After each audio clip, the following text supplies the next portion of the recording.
Hello. Welcome back to my channel.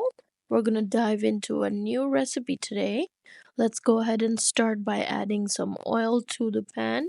Add about 2 chopped onions and saute them. That's gonna create the base for everything else.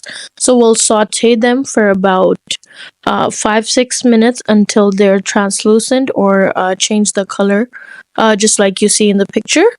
And then we'll go ahead and start adding our spices. I'm adding some red chili powder, some turmeric, some coriander powder, some salt, and then just a drizzle of water to make everything mixed in together properly. So if you're familiar with any type of Pakistani curries or Indian curries, you will see that onions and the spices all together, added with some tomatoes and some green chilies, is the base of most of the curries that you make. So that's what we are creating here. Now I added the tomatoes and the green chilies. We'll go ahead and cook these until they're really well and the tomatoes are all mashed in together so it looks like a paste kind of thing. And then I'm adding the washed chicken. I cut it into smaller pieces as well, just so everything, just all the spices and everything goes into the chicken really well and it's not bland. So I'll mix that in and cook the chicken for about 10-12 minutes with the spices. Once the chicken changes color from pink to whitish, we'll go ahead and add some ginger garlic paste that I created. We'll go ahead and mix that in and let it cook for another 5-6 minutes so that the garlic and the ginger can just mix it into the chicken and release the aroma and the taste.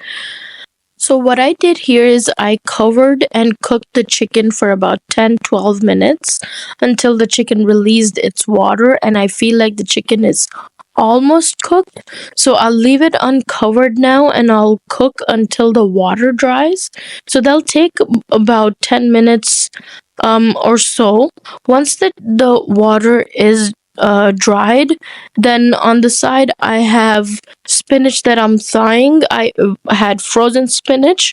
You can use fresh. I just prefer to use frozen, and thaw it or take it out in the morning and you won't need to do the extra step of thawing on the stove.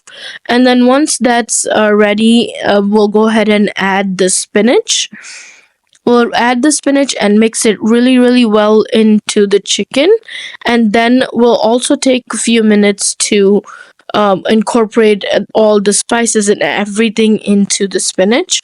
You also want to make sure there's no water in the chicken or the spinach, so cook it until it's really dry.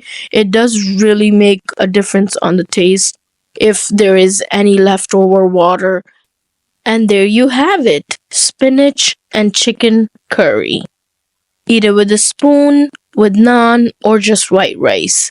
However you choose, it's gonna be delicious. Comment below and let me know how it turns out for you. Don't forget to subscribe to my channel and check out all my other recipes. I have high protein, low carb recipes, quick weeknight meals, and a lot more. Check it out and let me know how you like it.